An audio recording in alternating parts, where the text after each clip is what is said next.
For the repair of Selco alarm Annuciator, the following procedures were necessary. Replacement of various electronic components and general clean-up of the unit. For testing we use 24-volt DC power supply. After connecting the power supply and carrying out the relevant checks, we can see that the unit responds correctly.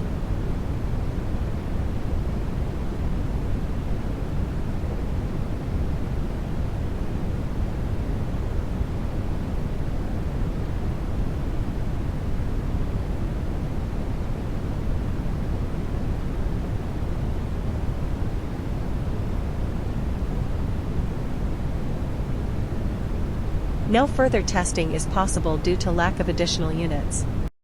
It is not clear that alarm Annuciator is working successfully and it is ready to be delivered to the client.